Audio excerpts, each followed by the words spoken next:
అందరికీ నమస్కారం అండి. జై గురుదత్త ఎస్వీఎస్ ఛానల్కి స్వాగతం సుస్వాగతం. చందమామ కథలను వినాలంటే ఫస్ట్ మా ఛానల్ని సబ్స్క్రైబ్ చేసుకోండి. బంగారలోయ అనే చక్కని చందమామ కథను వింటున్నాం కదండి. నిన్నటి భాగంలో ఎంతవరకు జరిగిందో క్లుప్తంగా విందాం. వింత జలపాతం దాటి వెళ్ళిన వినోదుడు ముని సహాయంతో అవరోధాలన్నింటినీ అధిగమించి స్వప్నభూమిని చేరుకున్నాడు. వినోదుణ్ణి అగాధం దాటించి ముని మాయమయ్యాడు. సంతృప్త శాంతభూమిని చేరుకున్న వినోదుడికి యువరాణి కనిపించి నీలపర్వతం మీది నక్షత్రఫలం తింటే దేవత దర్శనం సాధ్యమవుతుందని తెలియచేసింది. తర్వాత ఏం జరిగిందో విందాం. వినోదుడు యువరాణి కూర్చున్న చోటికి ఒక జింక పరిగెత్తుకుంటూ వచ్చింది. జింక నీలపర్వతం మీద వింత మొక్క ఈ ఏడాది కాయ కాసిందేమో చూసి వస్తావా అన్నది యువరాణి. వెంటనే జింక సమీపంలో ఉన్న ఒక చిన్న కొండ మీదకి ఎక్కి వెనక కాళ్లపై నిలబడి చూసింది. కానీ మొక్కజాడి కనిపించలేదు. జింక దూరంగా ఉన్న ఒక కుందేలును పిలిచింది. కుందేలు జింక తల మీదకి ఎక్కి మొక్క కనిపిస్తుందేమో అని మెడ చాచి చూచింది. అయినా కనిపించలేదు. ఇంతలో అటు కేసి ఒక ఉడత వచ్చింది. విషయం తెలుసుకుని మొక్కజాడు తెలుసుకోవడానికి కుందేలు తల మీదకి ఎగబాకి ఉత్సాహంగా చుట్టుపక్కల కలయ చూసింది. అయినా ప్రయోజనం లేకపోయింది. సమీపంలో చెట్టు కొమ్మ మీద ఒక పిట్ట కనిపించింది. వెంటనే ఉడత ఆ పిట్టను చూసి పిట్ట వింత మొక్క కాయ కాసిందేమో చూడు అన్నది. ఆ పిట్ట కొంత దూరం పైకెగిరి దూరంగా ఆకాశంలో ఎగురుతున్న డేగను చూసి డేగా వింత మొక్క కాయ కాసిందేమో చూడు అన్నది. డేగ అలాగే వెళ్ళి నీలపర్వతం మీది వింత మొక్క సమీపంలో వాలి మరుక్షణమే అక్కడి నుంచి మళ్ళీ పిట్ట దగ్గరకు వచ్చి వింత మొక్క కాసి ఉన్నది, ఒక్క రోజులో నక్షత్రఫలం పక్వానికి వస్తున్నది అన్నది.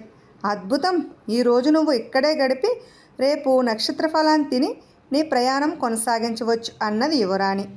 వినోదుడు సరేనన్నట్టు తలాడించాడు. వినోదుడు అక్కడ గడిపిన ఒక్క రోజులోనే ఎన్నో అద్భుతాలను కళ్ళారా చూశాడు. తృప్తి శాంతి నిండిన భూమి అదే అని గ్రహించాడు. ఆ సంతృప్తి భూమి వాసులకు అద్భుత శక్తులున్నవి. చంద్రకాంత్ నీలంగా ఉండాలా, బంగారంలా మిలమిల్లాడాలా, వెండిలా తలతల్లాడాలా అన్న విషయం వాళ్ళు నిర్ణయించవచ్చు. అక్కడి వాళ్ళు అందమైన చిత్రాలను ఊహించి చిత్రించిన తర్వాత వాటికి ప్రాణం పోయగల సమర్థులు. అలా వాళ్ళు ఎన్నెన్నో వినూతన భవనాలను, అందాల తటాకాలను, వింత వింత వృక్షాలను, రకరకాల పుష్పాలను సృష్టిస్తున్నారు. అయితే అవి శాశ్వతంగా ఉండవు, స్వల్పకాలం మాత్రమే ఉంటాయి. అయినా వాళ్ళు సుందర స్వప్నాల కంటూ వాటికి కుంచెతో రూపమిస్తూ తమ అపూర్వ శక్తులతో ప్రాణం పోస్తూ గడపడంలో ఎంతో ఆనందాన్ని అనుభవిస్తున్నారు. అయితే ఒకే ఒక విషయం ఏమిటంటే వాళ్ళు ఊహించని విషయాలను మాత్రం సాధించలేరు. ఇందువల్ల వాళ్లకు ఎటువంటి ఆపద ముంచుకురాదు. అయినా అనుకోని మంచిని పురోభివృద్ధిని సాధించలేరు.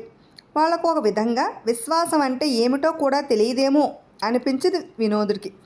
మరునాడు వేకువజామున యువరాణి వినోదుణ్ణి నీలపర్వత శిఖరం కేసి నడిపించింది. అప్పుడు వినోదుడు ఆమెతో, సంతృప్త జీవులు, శాంత స్వభావులు అయిన మీరు సాధించలేనివి ఎన్నెన్నో మానవ మాతృలైన మేము సాధించగలం. అసాధ్యాలను సుసాధ్యాలు మార్చడానికి మేము పూనుకోగలం. ఆపదలకు ఎదురెదగలం, అందాలను సృష్టించగలం. అయితే మాకున్న దురదృష్టం అంతా మాకున్న స్వేచ్ఛను దుష్కృత్యాలకు వినియోగిస్తున్నాము. అదే మాలో ఉన్న బలహీనత, మా పాలిటి శాపం అన్నాడు. అయితే కావాలనుకుంటే మనుషులు మంచి వైపు మారవచ్చు కదా అని అడిగింది యువరాణి.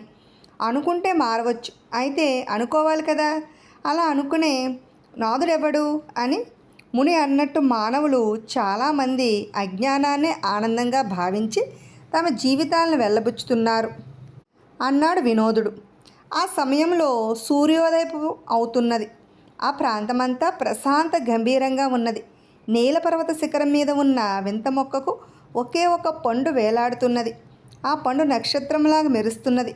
యువరాణి దాన్ని కోసి వినోదుడికిచ్చి, నువ్వు చేరుకోవలసిన అవతల ప్రదేశ సరిహద్దు ప్రాంతం ఈ కొండ దిగున ప్రారంభమవుతుంది. అక్కడ ఎప్పుడూ గాఢాంధకారం అలుముకుని ఉంటుంది. తుఫాన్లు చెలరేగుతూ ఉంటాయి. ఉరుములు మెరుపులతో ప్రకృతి విలయతాండవం చేస్తూ ఉంటుంది. నువ్వు ఈ నక్షత్ర ఫలాన్ని తిని వెళ్ళావంటే ప్రకృతి నీకెలాంటి హాని చేయదు. అయితే కొన్ని అమానుష శక్తులు అక్కడ ఉంటాయి. నీలో ఏమాత్రం భయం పాడమ చూపినా నీకు అవరోధాలు కలిగించడానికి అవి కాచుకుని ఉంటాయి. నీలో భయం చోటు చేసుకోనంత వరకు వాటిని గురించి పట్టించుకోనవసరం లేదు. ధైర్యంగా వెళ్ళి విజయుడివై తిరిగిరా అని చెప్పి వీడుకోలు పలికింది. వినోదుడు ఆ పండును తిని ముందుకు నడిచాడు. కొంత దూరం వెళ్ళాక అతనికి కొండ మధ్య ఒక సన్నటి లోయ కనిపించింది. కొండ చుట్టూ మేఘాలు కమ్ముకుని ఉన్నాయి. వినోదుడు మరికొంత దూరం వెళ్ళి యువరాణి కోసం వెనుకకు తిరిగి చూశాడు. పొగమంచు దట్టంగా కమ్ముకొని ఉండడం వల్ల ఆమె అక్కడ ఉన్నది లేనిది కూడా తెలియలేదు. క్రమక్రమంగా పొగమంచు మరీ ఎక్కువై బారెడు దూరానికి అవతల ఏముందో కూడా తెలియనంత దట్టంగా తయారైనది. మార్గం తిన్నగా ఉండటం వల్ల ముందుకు నడవడం వినోదుడికి అంత కష్టంగా లేదు. ఆగి మంచుగాలులు బలంగా వీచసాగాయి. వెనువెంటనే కళ్ళు బయలు కమ్మేలా మెరుపులు, చెవులు తూట్లు పడేలా పెలపెల రావాలతో బండలను పిండి చేసే పిడుగులు పడసాగాయి. నేరేడు పళ్ళంత వర్షబిందువులు బండల మీద పడి కిందికి దొర్లుకుంటూ రాసాగాయి. హఠాత్తుగా ఇరువైపులనున్న బండల్లో రంధ్రాలు పడి అమిత వేగంతో నీళ్లు చెమ్మసాగాయి. క్షణాల మీద నీళ్లు మోకాళ్ళ వరకు వచ్చేశాయి. ఇక కొన్ని నిమిషాల్లో నీళ్లలో మునిగిపోవడం తథ్యమని వినోదుడు అనుకుంటూ ఉన్న తరుణంలో పెద్ద మెరుపు మెరిసింది. మెరుపు వెలుగులో నీళ్ల మధ్యన ఒక ఎత్తైన బండ వంటి ఆకారం కనిపించింది. ఒక్క గంతున వినోదుడు దాని మీదకి ఎగిరి కూర్చున్నాడు. మరుక్షణమే అది లేచి భీకరంగా గర్జిస్తూ పరిగెత్తసాగింది. తను బండ అనుకున్నది ఏదో పెద్ద మృగమని వినోదుడు గ్రహించాడు. అప్పుడప్పుడు మెరుస్తున్న మెరుపులు వెలుగులో ఆ మృగం బంగారు ఛాయతో ఉండటం అతడు చూశాడు. పట్టు వదిలితే కింద పడిపోగలనని తన బలం కొద్దీ ఆ మృగాన్ని పట్టుకుని అలాగే ఉండిపోయాడు. కొంతసేపటికి ఆ మృగం వినోదుని చిమ్మ చీకటి నుంచి లేత వెలుగులోనికి తీసుకువచ్చింది. ఆ వెలుగులో చూసి దాన్ని ఒక పెద్ద సింహం అని గ్రహించే లోపుగానే అతడికి ఎదురుగా కొంత దూరంలో ఆకాశాన్ని అంటుతున్న భయంకరమైన జ్వాలలతో ఒక నిప్పుల గోడ కనిపించింది. ఆగు ఆగు అని వినోదుడు కేకలు వేస్తున్న సింహం ఆగకుండగా అగ్నికుడ్యం కేసి పరిగెత్తి క్షణములో దాని గుండా బాణంలో దూసుకుపోయింది. వినోదుడు ఒక్క క్షణం కళ్ళు మూసుకున్నాడు. మరుక్షణమే సింహము నిప్పుల గోడను దాటి అవతలికి వచ్చింది. వెంటనే గాలిలోకి విసిరివేయబడినట్టు అతనికి అనిపించింది. కొన్ని క్షణాల్లో అతడొక తటాకంలో పడి ఉండటం గ్రహించాడు. నిప్పుల గోడను దాటి తనను యువతలకి తెచ్చిన సింహం ఒక తటాకంలోనికి తనను విసిరి ఎటో పారేసిపోయిందని వినోదుడు గ్రహించాడు. పక్కనే ఉన్న నిప్పుల గోడ తటాకంలో ప్రతిబింబిస్తూ తటాకం అంతా బంగారు ద్రవం ఉన్నట్టు కనిపించింది. తటాకం మధ్యగా నీళ్ల పైభాగంలో ఒక వృక్షం కొమ్మలు చాచి ఉండటం వినోదుడు కంటపడింది. అతడు ఆ వృక్షం కేసి ఈదుకుని వెళ్ళి కొమ్మలపైకి ఎక్కి విపరీతమైన చలితో వణుకుపోయాడు. కొమ్మలకు మధ్య చెట్టు బోదల్లో అతనికి ఒక తొర్ర కనిపించింది. ఆ త్వరలో కాస్త వెచ్చగా ఉంటుంది కదా అనుకుని అతడు అందులోకి దిగాడు. అంతే, అతడు తొర్రగుండా అలాగే దిగబడిపోయాడు. అలా ఎంత దూరం వెళ్ళాడో అతనికే తెలియలేదు. కొంతసేపటికి కింద నిలబడి చుట్టుప్రక్కల చూసి అమితాశ్చర్యం చెందాడు. అందమైన పుష్పాలు నిండిన సుందర ఉద్యానవనం మధ్య ఒక దేవాలయం కనిపించింది. తటాకం ఎక్కడా? వృక్షం ఎక్కడా? ఒక చెట్టు త్వరలో ఇంత సువిశాల ప్రదేశం ఎలా ఇమిడి ఉన్నది? ఇందులో ఆశ్చర్యమేమున్నది అన్న ఒక కంఠస్వరం విని వినోదుడు అటు కేసి తిరిగి చూశాడు. శాంతస్వరూపుడైన ఒక వృద్ధుడు మందహాసం చేస్తూ దగ్గరికి వచ్చాడు. ఆయన ఆ దేవాలయ పూజారి అయి ఉంటాడని వినోదుడు అనుకున్నాడు. నా మనసులో ఉన్న అనుమానాలను మీరు ఎలా గ్రహించగలిగారు? అయినా చెట్టుతో చిన్న స్థలం కదా, అంత చిన్న స్థలంలో ఇంత పెద్ద ఉద్యానవనం గల సువిశాల ప్రదేశం ఎలా ఇమిడి ఉందన్న నా అనుమానం అన్నాడు వినోదుడు. స్థలానికి సంబంధించిన వరకు చిన్న స్థలమే, పెద్ద స్థలం అంటూ ఏదీ లేదు. స్థలాన్ని మీరెలా కొలుస్తారు అని అడిగాడు పూజారు. 1 అడుగు 2 అడుగులు అని కొలబద్దతో కొలుస్తాం అన్నాడు వినోదుడు.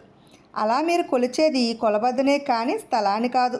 స్థలం అభిన్నం, అఖండం, దాన్ని విడిగా కొలవడం సాధ్యం కాదు. ఆలోచించి చూడు, అర్థమవుతుంది అన్నాడు పూజారి. పూజారి మాటల్లో నిజం ఉన్నదని అనిపించింది వినోదుడికి. అయినా నా మనసులోని ఆలోచనలు మీరు ఎలా గ్రహించగలిగారు అని అడిగాడు వినోదుడు. అయితే ఇక్కడ ప్రత్యేకించి నీ ఆలోచన నా ఆలోచన అంటూ ఏదీ లేదు. ఈ దివ్య ప్రదేశంలో ఎదుట ఉన్న మనిషిని చూసినట్టే అతనిలోని ఆలోచనలు కూడా స్పష్టంగా చూడవచ్చు. ఇంతెందుకు, నా మనసులోని భావాలను కూడా నువ్వు చూడవచ్చు.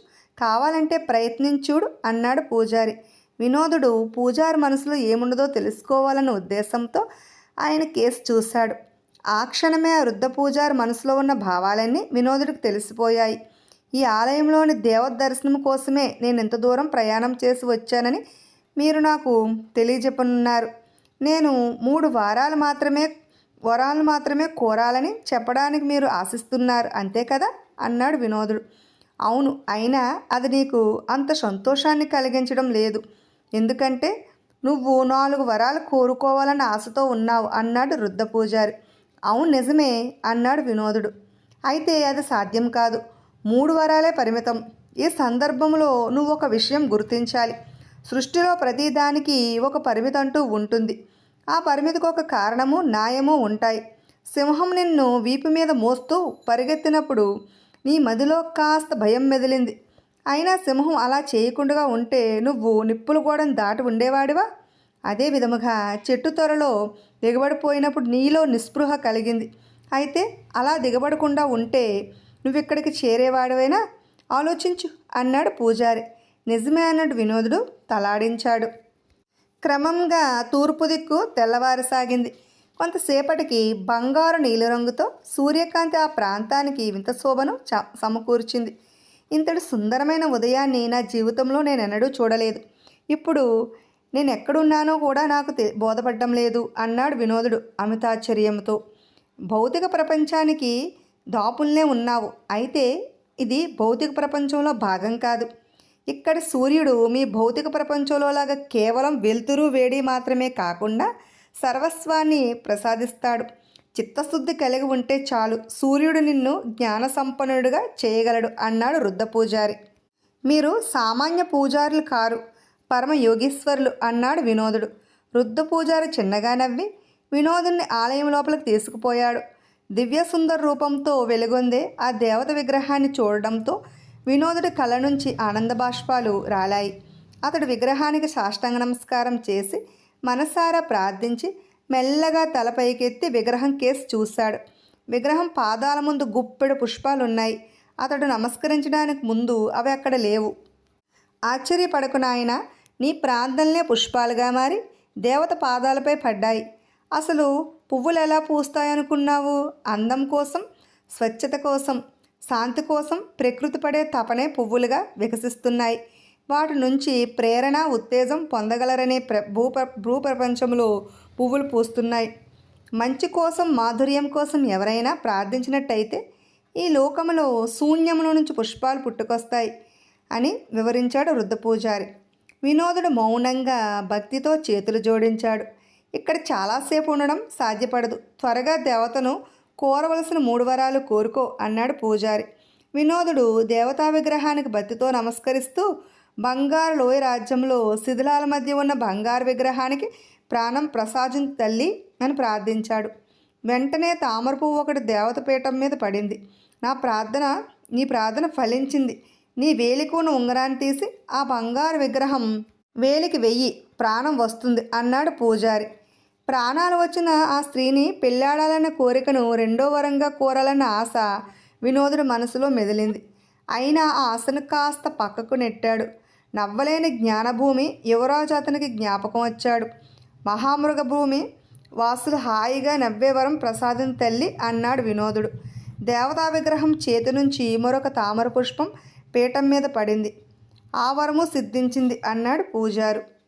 అయితే వినోదుడు సంతృప్త శాంతభూమి వాసులకు పాడగల శక్తి ప్రసాదం తల్లి అన్నాడు భక్తితో. 3వ తామర పుష్పం దేవత చేతి నుంచి జారిందే కానీ పీఠాన్ని చేరలేదు. మధ్యలోనే తగులుకుని అలాగే ఉండిపోయింది. సంతృప్త శాంతభూమి వాసులు పాడటం నేర్చుకోనవసరం లేదు. పైగా నీకు తారసపడని యువరాణి తప్ప మరెవ్వరూ పాడాలని కోరటం కూడా లేదు. అందువల్ల ఆమె మాత్రం పాడటం నేర్చుకుంటుంది అని పుష్పం మధ్యలోనే ఆగిపోయిన విషయం గురించి వినోదుడికి వివరించాడు పూజారి. వినోదుడు మౌనంగా తలాడించాడు. ఇంకొక వరం కోరే అవకాశం లేకుండా పోయిందే అన్న బాధ అతన్ని వేధించసాగింది. అయినా ఇంకొక వరం కోరితే మాత్రం తప్పేమిటి అన్న ఆలోచన అతనిలో కలిగింది. మరుక్షణమే ఒక వింత ధ్వని వినిపించింది. తిరిగి చూశాడు. ఏదీ స్పష్టంగా కనిపించడం లేదు. చుట్టుపక్కలన్నీ గిర్రున తిరుగుతున్నట్టు అనిపించింది. కొండలు, కోనలు, నదులు, తటాకాలు, ఉద్యానవనాలు, భవనాలు అన్నీ అగాధంలో కూలిపోతున్నట్టు అనిపించింది. అయినా ఒక్క దృశ్యం కూడా స్పష్టంగా కనిపించడం లేదు. వినోదుడు స్పృహ కోల్పోయి అక్కడే పడిపోయాడు. కొంతసేపటికి స్పృహ వచ్చి కళ్ళు తెరిచి చూస్తే వినోదుడు నీలపర్వతం మీద వింత మొక్క దగ్గర ఉన్నాడు. ఎదురుగా యువరాణి నవ్వుతూ కూర్చుని ఉన్నది. నువ్వు పాడే వరం తెచ్చాను యువరాణి అన్నాడు వినోదుడు ఉత్సాహంగా. ఆ విషయం నాకు తెలుసు. నీ యాత్రలో విజయం సాధించినట్టుబట్టే నువ్వు మళ్ళీ ఇక్కడికి సురక్షితంగా చేరుకోగలిగావు అన్నది యువరాణి. సరే, మనం ఇప్పుడు ఒక పాట పాడుకుందామా అని అడిగాడు వినోదుడు. నేర్పితే పాడుతాను అన్నది యువరాణి ఉత్సాహంగాను. వినోదుడు మెల్లగా పాడటం ప్రారంభించాడు. యువరాణి అతన్ని అనుసరించి పాడసాగింది. మొదట కాస్త తడబడినప్పటికీ కొంతసేపటికి ఆమె చక్కగా పాడసాగింది. అయితే అలా పాడుతున్న కొద్దీ ఆమె తన నుంచి దూరంగా వెళ్తూ ఉండడం గమనించి వినోదుడు కంగారు పడ్డాడు. కొంతసేపటికి ఆమె పాడుతూ పాడుతూ మేఘంలా ఆవిరిగా మారి అతని కళ్ళెదుటే మాయమైపోయింది. యువరాణి యువరాణి అని అరుస్తూ పిచ్చివాడిలా అటు ఇటు పరిగెత్తాడు వినోదుడు. తిరిగి తిరిగి ఆఖరికి ఒక చోట సొమ్మసిల్లి పడిపోయాడు. యువరాణి భౌతిక ప్రపంచానికి చెందిన వ్యక్తి కాదనే విషయం నువ్వు మర్చిపోకూడదు. ఆమె నివసిస్తున్న ప్రపంచానికి చెందిన వాళ్ళు ఉన్న వాటికే సంతసించి సంతృప్తిగా జీవిస్తారు. పాడటానికి కోరటం అంటే ఉన్నదానికన్నా ఎక్కువ ఆశించడం అన్నమాటే కదా. అలా ఆశించడం మానవ స్వభావం. ఆ సంతృప్త భూమిలో నివసించే వాళ్ళలో ఒక్క యువరానికి మాత్రమే పాడాలనే కోరిక ఉన్నది. బహుశా మానవ రూపం దాల్చడానికే ఆమె ఆ విచిత్ర ప్రపంచం నుంచి మాయమైపోయి ఉంటుంది. వినోదుడు కళ్ళు తెరిచేసప్పటికీ ఈ మాటలు అతనికి వినిపించాయి. మొదట తనకు దారి చూపిన కరుణాస్వరూపుడైన ముని తన పక్కనే కూర్చుని ఉండటం చూసి వినోదుడు ఆయనకు భక్తితో నమస్కరించాడు. ఇప్పుడు నేను ఎక్కడున్నాను అని అడిగాడు వినోదుడు. జ్ఞానభూమి సరిహద్దుల్లో ఉన్నావు. ఇక్కడ కాలయాపన చేయకూడదు. నువ్వు సంపాదించిన వరం జ్ఞానభూమి ప్రజలకు నవ్వే శక్తిని ప్రసాదించిందన్న తృప్తితో నువ్వు బంగారు లోయకు బయలుదేరాలి అన్నాడు ముని. ఇలా ఎలా వెళ్ళడం? నేను ఆ మార్గం మరిచిపోయానే అన్నాడు వినోదుడు.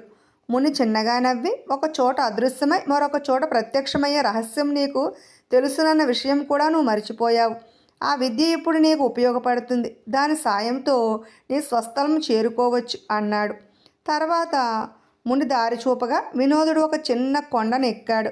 కొండకు అవతల జ్ఞానభూమి రాజ్యం అతని కంటపడింది. రాజప్రసాదం కొండకు సమీపంలోనే ఉన్నది. కొందరు రాజభటులు వినోదుని చూసి పోల్చుకుని పరిగెత్తిపోయి అతని రాకను రాజుకు తెలియచేశారు. కొంతసేపటికి రాజు, యువరాజు, మంత్రి, ముఖ్య రాజోద్యోగులు రాజభవనం ఉపరితలం మీదకు వచ్చి ఉత్సాహంగా చేతులు ఊపుతూ వినోదుడికి స్వాగతం పలికారు. ఇంతలో మరి కొందరు రాజభవనానికి వెలుపల చేరి ఉత్సాహంగా చేతులు ఊపసాగారు. అందరూ పరమానందంతో నవ్వుతున్నారు. వాళ్ళని చూడగానే వినోదుడు కూడా చాలా సంతోషించాడు. కొంతసేపు వాళ్ళతో గడిపితే బాగుంటుందనిపించింది అతనికి.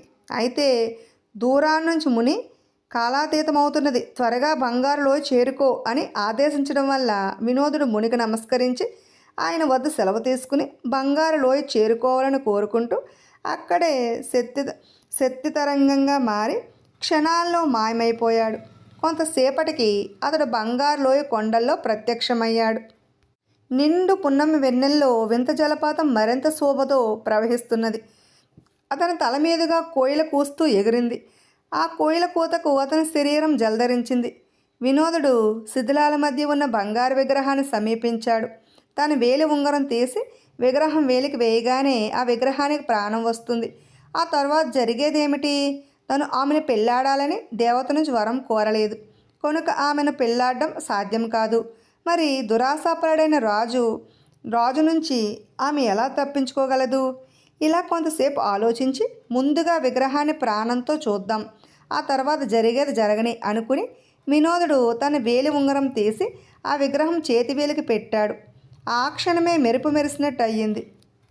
అపురూప సౌందర్యంతో వెలిగిపోతూ ఒక స్త్రీ పీఠము మీద నుంచి వయ్యారంగా కిందికి దిగి అప్సరసలాగా నవ్వుతూ వినోదుడి పక్కకు వచ్చి నిలబడింది. ఇప్పుడు మన వివాహం పూర్తయిందన్నమాట అన్నది. ఆమె కంఠస్వరము నవ్వు వినోదుడికి చిరపరిచితంగా ఉన్నట్టే అనిపించింది. అయినా ఆ కంఠస్వరం ఎక్కడ విన్నాడో, నవ్వును ఎక్కడ చూశాడో వెంటనే పోల్చుకోలేకపోయాడు. మనకు వివాహమైందా అన్నాడు వినోదుడు ఆశ్చర్యంగా. నువ్వు వింత జలపాతం దాటి వెళ్లే ముందు నా వేలి ఉంగరం నీ వేలికి చేరింది. ఇప్పుడు నువ్వు తిరిగి వచ్చాక నీ చేతి ఉంగరం తీసి నాకు వేశావు. మరి మన పెళ్లితంతు పూర్తయినట్టే కదా అన్నదామె నవ్వుతూను. తను దేవతను వివాహం వరం ఇమ్మని ఇలా కోరకపోయినా ఇలా సిద్ధించినందుకు వినోదుడు ఎంతగానో పొంగిపోయాడు. వినోదుడు కొంతసేపు మౌనంగా ఊరుకుని ఆ తర్వాత మానవ ప్రపంచానికి అవతల నేను ఒక యువరాణిని చూశాను.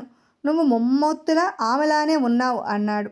నువ్వు పాట పాడటం నేర్పిన యువరాణి, నీ కళ్ళ ముందరే అదృశ్యమైపోయిన యువరాణి గురించేనా నువ్వు చెప్పుతున్నది అన్నదామె. అవును, అది నీకెలా తెలుసు అని అడిగాడు వినోదుడు. నిర్జీవమైన విగ్రహానికి ప్రాణం వచ్చిందంటే ఆ ప్రాణం మరెక్కడి నుంచి ఆ విగ్రహంలోనికి వచ్చి ఉండాలి కదా. నువ్వు చూసిన ఆ యువరాణి ప్రాణమే నాలో ఉన్నది అన్నదామె. అలాగా అన్నాడు వినోదుడు పట్టరాని ఆనందంతో. అయితే ఈ తామర పుష్పాన్ని ఒక్కసారి వాసన చూసావంటే అసలు నువ్వెవరివో నీకు తెలుస్తుంది అంటూ ఆమె తన చేతిలోని తామర పుష్పాన్ని వినోదుడికి అందించింది. అతడు ఆ పువ్వు వాసన చూశాడు. మరుక్షణమే కొండ మీద అందమైన రాజప్రాసాదంలో యువరాజు బంగారు విగ్రహాన్ని సృష్టించిన విషయం వినోదుడికి తెలియవచ్చింది. మనం ఇంకా ఇక్కడ ఉండటం క్షేమం కాదు. రాజులాగా నటిస్తున్న దుష్టమాంత్రికుడు చేస్తున్న దుండగాలు నీకు తెలియవు. రాజు దురాశాపరుడైనప్పటికీ నన్ను పెళ్ళాడాలన్న పేరాస కొద్దీ నాకు ప్రాణం తెప్పించడానికి పడరాని పాటలు పడుతున్నాడు.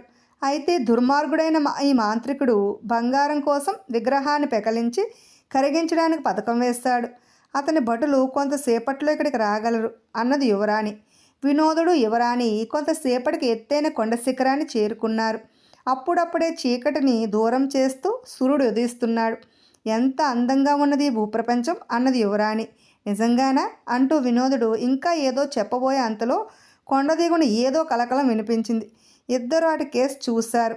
రాజభటులు విగ్రహం ఎక్కడ, పీఠం మీద బంగారు విగ్రహం ఏమైంది అని ఒకరినొకరు అడుగుతూ ఆకలిగా ఉన్న తోడేళ్ళలాగా అటు ఇటు తిరగసాగారు. కొంతసేపటికి రాజు వేషంలో ఉన్న మాంత్రికుడు పెద్ద పెద్ద అంగలు వేసుకుంటూ అక్కడికి వచ్చాడు. చెప్పరాని వేదనతో పట్టరాని కోపంతో భటులందరినీ హతమారుస్తాను అన్నాడు కీచుకంఠంతో. భటుల కేసు చూస్తూ మరికొంతసేపు కాలికాలిన పిల్లిలాగా చిందులు తొక్కాడు. ఆ తర్వాత అతడి దృష్టి అసలు రాజు ఉన్న గుహకేసి మళ్ళింది.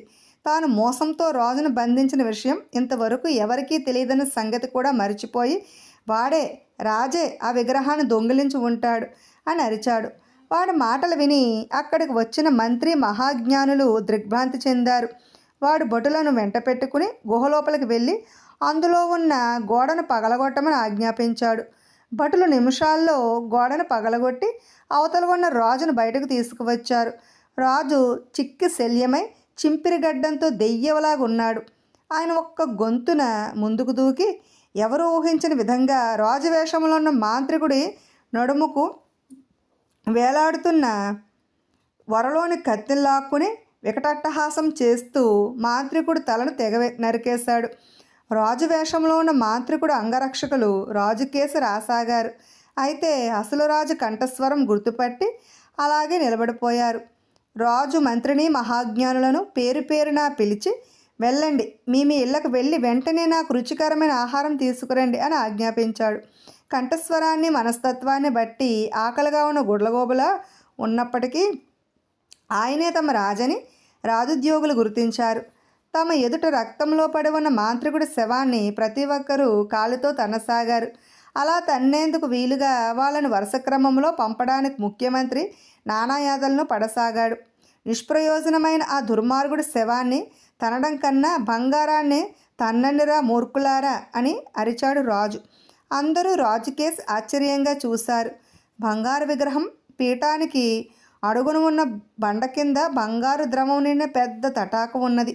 గుహలో బందీగా ఉన్నప్పుడు సొరంగం గుండా నేను ఆ తటాకాన్ని చూశాను. రండి, దాన్ని తవ్వండి. అయితే ఒక్కటి మాత్రం బాగా గుర్తుంచుకోండి, ఆ తటాకంలోని బంగారమంతా నాదే. కావాలంటే కొన్నాళ్ళు గడిచాక మీకంతా ఒక్కొక్క గరిటెడు ఇవ్వగలను. నోళ్ళు వెళ్ళబెట్టి నా లోయలోని గాలినంతా పీల్చేస్తూ అలా చూస్తూ నిలబడ్డారెందుకు మూర్ఖులారా? కదలండి, ఈ క్షణమే మీరు తవ్వడం ప్రారంభించండి. నాకు లడ్డూలు తెచ్చిపెట్టండి అని అరిచాడు రాజు. ఇంతకు ముందు విగ్రహాన్ని పెగలించడానికి వచ్చిన రాజభటులు అమిత ఉత్సాహంతో ఇప్పుడు పొగలతో పీఠం కింద బండను పగలగొట్టడం ప్రారంభించారు. హఠాత్తుగా పిడుగుపడ్డట్టు భయంకరమైన శబ్దం వినిపించింది. వాళ్ళు పగలగొట్టడానికి పూనుకున్న బండ చుక్కల ఆకాశంలోకి దూసుకుపోయి మేఘాల మధ్యన వేనవేల ముక్కలయ్యింది. ఆ బండ ఉన్న చోటు నుంచి చెప్పరాని వేగంతో బంగారు ద్రవం బొగ్గపైకి చుమ్ముకొచ్చింది. దాన్ని చూడగానే అక్కడి వారు భయాశ్చర్యాలతో కేకలు వేయసాగారు. కొంతసేపటి కల్లా బంగారు ద్రవం ఆ ప్రాంతాన్ని చుట్టుముట్టసాగింది. సలసలా కాగుతూ ఉండడం వల్ల ఆ ద్రవం తాకగానే దాని వేడికి తట్టుకోలేక భటులు విలవిలా తన్నుకుంటూ అక్కడే పడి ప్రాణాలు కోల్పోయారు. రాజు, మంత్రి, మహాజ్ఞానులు హడలిపోయి అక్కడి నుంచి తప్పించుకోవడానికి ఎంతో ప్రయత్నించారు. కానీ క్షణక్షణానికి బంగారు బుగ్గ వేగం హెచ్చి ప్రవాహం ఉధృతం కాసాగింది. 1-2 నిమిషాల్లో వాళ్ళందరూ సలసలా కాగుతున్న ద్రవంలో మునిగిపోయారు. భయంకరమైన ద్రవం ప్రవాహం మైదానాల కేసు రావడం చూసి కొండ దిగున ఉన్న ప్రజలు భయభ్రాంతులయ్యారు. ప్రాణాలు గుప్పెట్లో పెట్టుకుని హృదయ విదారకంగా కేకలు వేస్తూ దిక్కుకు పరిగెత్తసాగారు. అయినా ఆ బంగారు ద్రవ ప్రవాహం తాకిడి నుంచి ఒక్కరు కూడా తప్పించుకోలేకపోయారు. మిట్ట మధ్యాహ్నం వరకు అలా ప్రళయం భీకరంగా పెళ్లిబిక్కిన బంగారు ద్రవ ప్రవాహం నెమ్మదిగా ఆగిపోయింది. ఎక్కడ చూసినా భయానకమైన నిశ్శబ్దం అలుముకున్నది. పక్షులు సైతం అరవడానికి సాహసించలేకపోయాయి. బంగారు లోయ రాజ్యం ఇప్పుడు నిర్మానుష్య ప్రదేశం అన్నది యువరాణి విచారంగా. భూప్రపంచం ఎంతో అందమైన ప్రదేశమని నువ్వు ఇంతకు ముందే అన్నావు. అయినా మానవుడు ఎంతటి దురదృష్టవంతుడు! తన చేజేతుల మానవుడే భూమిని నివాసయోగ్యం కాకుండా చేసుకుంటున్నాడు అన్నాడు వినోదుడు పెద్దగా నిట్టూరుస్తూను. కొంతసేపు మౌనంగా ఊరుకుని, యువరాణి, మన ప్రస్తుత కర్తవ్యం ఏమిటి? మనం ఎక్కడికి వెళ్ళడం, ఏం చేయడం అని అడిగింది. ఇక్కడే ఉండి ప్రార్థనలు జరుపుదాం. మన ప్రార్థనలు ఫలించి మళ్ళీ ప్రజలు తప్పక తిరిగి వస్తారు. వాళ్ళు నూతన జీవితం ప్రారంభించడానికి మనం సహాయపడదాం అన్నాడు వినోదుడు. అయితే అదిగో చూడు, బంగారు ద్రవం బండరాయిగా మారిపోతున్నది అన్నది యువరాణి. మారిపోని, అది మళ్ళీ బంగారం అవుతుంది. మనసులు బంగారంలా మారినప్పుడు ఆ బండరాయి మళ్ళీ బంగారం అవుతుంది. అదిగో చూడు ఆ చిన్న కొలను, అందులో బురద తప్ప మరేదీ లేదు. అయినా సూర్యకాంతి సహాయంతో అందులో నుంచి అందమైన తామర పుష్పాలు వికసిస్తున్నాయి. ప్రకృతిలోనే అటువంటి అద్భుతం సాధ్యమైనప్పుడు దేవుడి దయవల్ల మనిషిలో కూడా ఏమాత్రం చెడు చేయనటువంటి మహత్తరమైన మార్పు రాదా అన్నాడు వినోదుడు. తప్పకుండా వస్తుంది అన్నది యువరాణి. ఇరువురు ఒకరినొకరు చూసి చిన్నగా నవ్వారు. ఆ నవ్వులో విశ్వాసరేఖలు ప్రకాశిస్తాయి, అలాగే ప్రకాశించాయి కూడా. విన్నారు కదండి. ఇక్కడితో బంగారు లోయ అనే చక్కని చందమామ కథ పరిసమాప్తమైందండి. మరొక చక్కని చందమామ కథతో మళ్ళీ కలుద్దాం. విన్నారు కదండి. చందమామ కథలను వినాలనుకుంటే ఫస్ట్ మా ఛానల్ని సబ్స్క్రైబ్ చేసుకోండి. బెల్ ఐకాన్ క్లిక్ చేయండి. మేము చేసిన వీడియోస్ నోటిఫికేషన్ కొరకు బెల్ ఐకాన్ క్లిక్ చేయండి. లైక్ చేయండి, షేర్ చేయండి, కామెంట్ చేయండి. Thanks for watching.